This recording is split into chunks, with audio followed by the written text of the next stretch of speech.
வணக்கம். இது உங்களுக்கு நடந்திருக்கா? ஷிஃப்ட்ல நல்லா ஒர்க் பண்ணிட்டு இருக்கீங்க, திடீர்னு ஒரு அப்ரைசல் வந்து உங்களுக்கு ஒரு சேலரி ஹைக்கும் கிடைச்சிச்சு.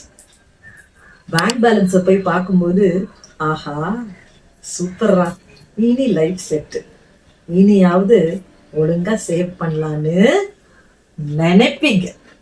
ஆனா அடுத்த 3-4 மாசத்துல பார்த்தா அதே பிரச்சனை தான். மாச கடைசியானா சம்பளம் 0 பேலன்ஸ்ல வந்து நிற்கிது. என்னதான் நடக்குது? எங்க தான் போகுது இந்த எக்ஸ்ட்ரா காசு? இது எல்லாத்தையும் பற்றி தான் இன்னைக்கு பேச போறேன். இதுக்கு ஒரு சூப்பர் எக்ஸாம்பிள் எடுக்க போறேன். ஒரு கதை, ஆஸ் யூஷுவல், உங்களுக்கு நல்லா புரியறதுக்காக. கௌதமும் திவ்யாவும் கணவன் மனைவி. ஸோ நம்மளோட ஹீரோ கௌதம் ஐடி ப்ரொஃபஷனல், அவரோட ஒய்ஃபு திவ்யா, அவங்களும் ஐடி ப்ரொஃபஷனல். டீசெண்டான ஒரு 1 BHKல அப்பார்ட்மெண்ட்ல வாழ்ந்தாங்க. 2 பேர் சம்பளமும் சேர்த்து ஏறக்குறைய ஒரு 1 lakh வரும். வீக்கெண்ட் ஆனால் ஒரு சாதாரண ஒரு மூவி தியேட்டருக்கு போய் ஒரு மூவி, ஒரு நார்மல் ரெஸ்டாரண்ட்டில் போய் நைட்டு டின்னர், இதெல்லாம் பார்த்து லைஃப் பீஸ்ஃபுல்லாக ஹாப்பியாக போயிட்டு இருந்தது. ஸோ ஒரு 20,000 ரூபாய் அவங்களால சேவ் பண்ண முடிஞ்சிச்சு. லைஃப் நல்லா தான் போயிட்டு இருந்தது. திடீர்னு கௌதம்க்கு ஒரு லக் அடிச்சுது. என்ன? எம்என்சி கம்பெனியில் இன்னொரு நல்ல ஜாப். ஸோ என்னாச்சு, 2 பேரும் ஸ்கூட்டியில் தான் போயிட்டு இருந்தாங்க அவங்கவுங்க ஆஃபீஸ்க்கு.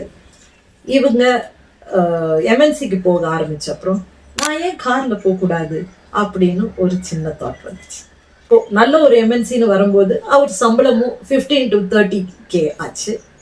இந்த சாதாரண 1 BHKல இருக்கிறதுக்கு ஒய் நாட் ஒரு டபுள் BHK ப்ரீமியம் கேட்டட் கம்யூனிட்டியில் இருந்தால் என்ன அப்படின்னு அவருக்கு தோணுச்சு. ஒரு பக்கம் எம்என்சிக்கு வேற போகிறோம், பைக்கில் போனால் எவ்வளோ அசிங்கம், ஒரு காரில் போனால் பந்தாவாக இருக்குமே அப்படின்னு கௌதம் நினைச்சார். திவ்யா என்ன நினைக்கிறாங்க, சே நானும் ஸ்கூட்டியில் போகிறேடா, ஒரு நல்ல செடான் கார் வாங்கினா அவர் என்ன ட்ராப் பண்ணிட்டு அவரும் வேலைக்கு போகலாமே, ஃப்ரெண்ட்ஸ் முன்னாடி கொஞ்சம் கெத்து காட்டலாமே அப்படின்னு நினைச்சாங்க. காரை எப்படி வாங்க போறாங்க? இஎம்ஐ போட்டு தான். அங்கே ஒரு 15K கான். ஃபர்ஸ்ட் அப்பார்ட்மெண்ட் ரெண்டலுக்கு ஒரு 15K to 30K கான் ரெண்ட்டுக்கு. இப்போ இங்கே ஒரு 15K கான். இங்கே தான் ஒரு ட்விஸ்டே ஆச்சு. குளோபல் மார்க்கெட் டவுன் ஆகுது. கௌதமுடைய கம்பெனியில் அப்ரைசல் கட் ஆகுது. திவ்யாவோட கம்பெனியில் கொஞ்சம் கூட 1 ரூபி கூட ஹைக் வரலை.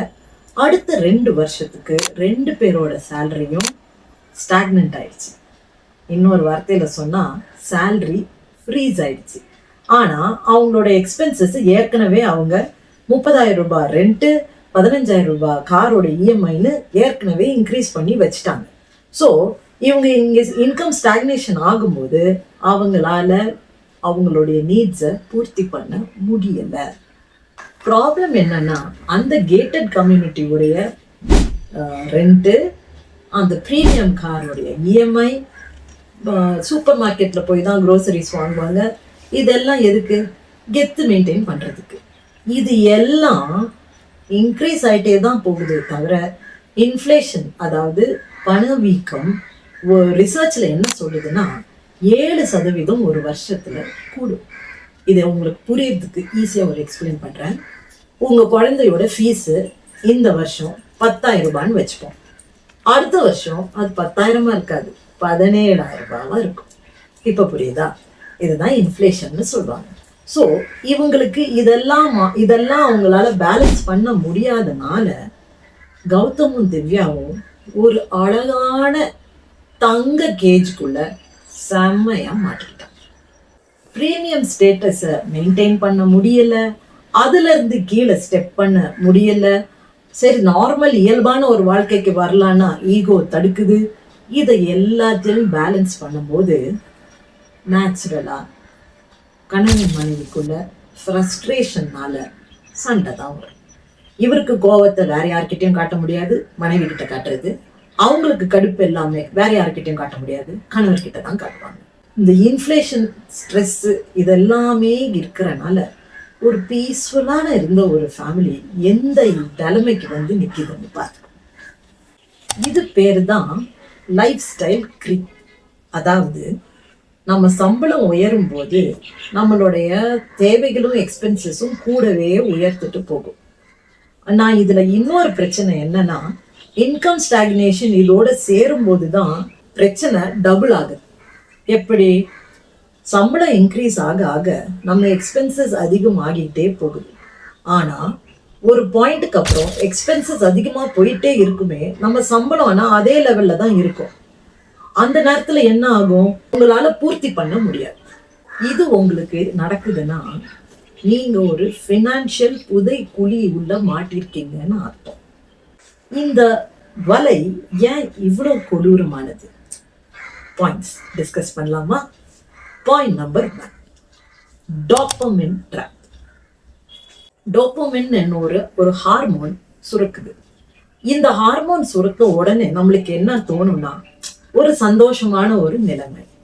இப்ப ட்ரக்ஸ் எடுக்கிறவங்களுக்கு அதான் பிரச்சனை, ஆல்கோஹால் எடுக்கிறவங்களுக்கு அதுதான் நடக்குது. ஒரு சின்ன குழந்தைக்கு நீ சூப்பரா பண்ற அப்படின்னு சொல்லும் போது அவனுக்கு டோபமைன் சுரக்குது. அதுல அவனுக்கு ஒரு சந்தோஷம். இந்த சந்தோஷத்தை அடையிறதுக்கு விதமான திங்ஸ் பண்ணிக்கிறோம் நம்மளுடைய டோபமைன் ரஷ்ஷுக்காக. ஆனா இங்க நான் உங்களுக்கு எக்ஸ்பிளைன் பண்றது டோபமைன் டெபிசிட், அதாவது டோபமைன் குறைபாடு. என்ன ஆகுது? எக்ஸாம்பிள் வச்சுக்கலாம். ஒரு ஃபிளாட் டிவி வாங்கியிருக்கோம். அது வாங்கின புதுசுல நம்மளுக்கு எங்க வீட்டுல ஒரு ஃபிளாட் டிவி இருக்குதுன்னு 100 ஃப்ரெண்ட்ஸ் கிட்ட சொல்லுவீங்க. 4வது இடையில நீங்க அதை யூஸ் பண்ண அது ஒரு நார்மலான ஒரு டிவி அப்படின்னு தான் உங்களுக்கு தோணும். உடனே உங்க பிரெயின் என்ன சொல்லும்? அப்கிரேட் பண்ணா என்ன, சரி ஒரு ப்ரொஜெக்டர் வாங்கினா நல்லா இருக்குமே அப்படின்னு தோணும். ப்ரொஜெக்டரை வாங்குவீங்க. எப்போ? உங்களோட இன்கம் ஜாஸ்தி ஆக ஆக லைஃபோட எக்ஸ்பென்சஸும் ஜாஸ்தி ஆகும்னு சொன்னேன் இல்லையா? அப்போ அந்த டிவியோட பேசாம இருந்திருக்கலாம் இல்லையா? ஒரு ப்ரொஜெக்டர் வாங்கணும், அடுத்த இஎம்ஐ, இன்னும் ஒரு 10,000 ரூபாய் மாசம் அதுக்கு அழகும். அப்கிரேட் ஆகுறது என்னமோ ரொம்ப ஈஸி பாஸ். ஆனா டவுன் கிரேட் ஆகும் போதுதான் நம்ம பிரெயினுக்கு அந்த பெயினே வரும். டவுன்கிரேட் ஆக ஆக நம்ம பிரெயினுக்கு கடுப்பா, என்னடா இவன் எவ்வளவு ஜாலியா இருந்தோம், இப்போ இவன் இப்படி நம்மளை டென்ஷன் பண்றானே அப்படின்னு பிரெயின் நினைக்கும். நம்மள அறியாமலே நம்மளோட பாக்கெட்டை அது பயங்கரமா அரிச்சுக்கிட்டே இருக்குங்க. Point number 2, the anti creep audit. ஆடிட்டா? என்னங்க பெரிய வார்த்தை எல்லாம் பேசுறீங்க? நாங்க சாதாரண மக்களுங்க, புரியுது. ஆனா நம்ம ஆடிட் என்னன்னா, நீங்க சப்ஸ்கிரிப்ஷன் போட்டு வச்சிருப்பீங்க, இந்த மெம்பர்ஷிப்பு அந்த மெம்பர்ஷிப்னு எல்லாம் பண்ணி வச்சிருப்பீங்க. அதெல்லாம் 6 மாசத்துக்கு ஒரு தடவை கம்ப்ளீட்டா ரீவயர் பண்ணி செக் பண்ணணும். மாசம் 200 ரூபாய் தான் இந்த சப்ஸ்கிரிப்ஷன் போட்டு வச்சிருக்கேன், ஆனா யூஸ் பண்றீங்களா? டைமே இல்லைங்க, எங்க யூஸ் பண்றது? இது எத்தனை பேருக்கு இது கூட கனெக்ட் பண்றீங்க? ஸோ கடைசியில நீங்க பார்க்கும்போது இந்த சப்ஸ்கிரிப்ஷன் அது இதுன்னு பார்க்கும்போது ஒரு பெரிய அமௌண்ட்டா வந்து நிக்குதா? ஸ்ட்ரிக்டா ட்ராக் வைக்கணுங்க, அட்லீஸ்ட் 6 மாசத்துக்கு ஒரு தடவை. அடுத்த பாயிண்ட், கல்யாணத்துல பயங்கர பிரச்சனை. என்னடா இது, இன்கம் ஸ்டாக்னேஷன் எக்ஸ்பென்சஸுக்கும் கல்யாணத்துக்கும் என்ன சம்பந்தம் இருக்குதே? என்னன்னா, தப்பு யார் மேல எல்லாம் இருக்கும்? பாஸ் மேல, சம்பளத்து மேல, எம்ப்ளாயிஸ் அவருங்க கீழே ஒர்க் பண்றவங்க மேல எல்லா தப்பும் இருக்கும். ஆனா ஹஸ்பண்ட் வீட்டுக்கு வந்த உடனே ஒய்ஃபை பார்த்து அந்த டென்ஷன்லயே ஓகே வந்து எல்லாம் ஒன்னால எவ்வளவு ஸ்பெண்ட் பண்ற தெரியுமா அப்படின்னு அவரு கேட்க, ஒய்ஃப் அவரை பார்த்து நீங்க ரொம்ப ஒழுங்கு, உங்க ஆபீஸ்ல ஏன் இன்னும் சேலரி ஹைக் கொடுக்கல அப்படின்னு நக்கலா ஒரு கேள்வி. இவருக்கு உடனே ஈகோ பொத்துக்கிட்டு வந்துடும். ஏன்னா அங்க அவங்க சொல்றது உண்மைன்னு அவருக்கே தெரியும், ஆனா அங்க நாங்க ஒத்துக்க முடியாதுல்ல. உடனே என்ன சொல்லுவாரு, நீ செலவை முதல் கம்மி பண்ணு, அதுக்கப்புறம் இதை பத்தி என்கிட்ட பேசலாம். அவங்க ஃபர்ஸ்ட் நீங்க ஹைக் பண்ணி குடும்பத்துக்கு செய்ய வேண்டியது செய்யுங்க, அதுக்கப்புறம் இந்த மாதிரி என்கிட்ட வந்து பேசுங்க. எங்கேயோ கேட்ட மாதிரி இருக்கா? நிச்சயமா நிறைய குடும்பத்துல இது நடக்குது. இந்த பிரச்சனை மாறி மாறி அட்டாக் பண்றதுல உங்களோட ஸ்பௌஸும் உங்களுடைய பீஸும் தாங்க கெட்டு போகுது. டென்ஷன் இருக்கிறது வேற எங்கேயோ, ஆனா அதை எதுக்கு வீட்டுல வந்து உங்களுடைய அன்பு மனைவி கிட்ட காட்டுறீங்க, உங்க அன்பு கணவர்கிட்ட ஏன் காட்டுறீங்க? இது பேசுறனால உங்களுக்கு என்ன கிடைக்க போகுது? இங்க கொஞ்சம் நிறுத்தி நிதானமா யோசிச்சு என்ன வார்த்தையை நம்ம யூஸ் பண்றோம்னு யோசிச்சா 50% பிரச்சனைகள் நிச்சயமா குறையும். Point number 4, income stagnation strategy. இப்போ நம்மளோட சேலரி ஸ்டாக்னேட் ஆகுதுன்னு சொன்னேன் இல்லையா, அதாவது இன்க்ரீஸ் ஆகாம ஒரே லெவல்லே இருக்குது, ஆனா உங்க எக்ஸ்பென்சஸ் ஜாஸ்தி ஆயிட்டு இருக்குன்னு வச்சுக்கோங்க. இந்த பிரச்சனை உங்களுக்கு தெரிஞ்சிருச்சுனாலே என்ன பண்ணணும்னா, சிம்பிளா உங்க ஒய்ஃப் நீங்களும் உட்காந்து ஒரு ஓப்பன் டிஸ்கஷன் பண்ணுங்க. என்ன டிஸ்கஷன்? இங்க பாருமா, எங்க ஆஃபீஸ்ல அப்ரைசல் வராது போல இருக்கு, ஹைக் அடுத்த வருஷம் இல்லாம இருந்துச்சுன்னா நம்ம என்ன செய்யலாம் அப்படின்னு நீங்க டிஸ்கஸ் பண்ணும்போது அவங்களுக்கும் நம்மளுடைய நிலைமை இப்போ என்ன இருக்குன்னு அவங்களும் புரிஞ்சுப்பாங்க. ஸோ 2 பேரும் சேர்ந்து வெளியில இருந்து ஃபுட் ஆர்டர் பண்றது கட் பண்ணலாம், தேவையில்லாம ஷாப்பிங் போறதை கட் பண்ணலாம், சும்மா ஃப்ரெண்ட்ஸோட டைம் போய் வேஸ்ட் பண்ணிட்டு அவங்க ஃபேமிலிக்கும் உங்க ஃபேமிலிக்கும் சேர்த்து நீங்க எக்ஸ்பென்சஸ் பண்றது, இதெல்லாம் தவிர்க்க ஆரம்பிக்கும் போது ஆட்டோமேட்டிக்கா உங்களால இன்ஃப்ளேஷனை பேலன்ஸ் பண்ண முடியும். ஸோ ரிமெம்பர் பண்ணுங்க, ஃபினான்ஷியல் ஃப்ரீடம்ங்கிறது நிறைய ஏர்ன் பண்றது மட்டும் இல்லைங்க, ஏர்ன் பண்ண மணியை எப்படி தக்க வச்சுக்கணும்னு தெரியும். இந்த வீடியோ உங்களுக்கு யூஸ்ஃபுல்லா இருந்ததுன்னா உங்களோட பார்ட்னருக்கு ஷேர் பண்ணுங்க, ஆர் உங்க ஃப்ரெண்ட்ஸுக்கு அனுப்பி வைங்க. ஓப்பனான டிஸ்கஷன் உங்க ஸ்பவுஸ் கூட ஸ்டார்ட் பண்ண ஆரம்பிங்க.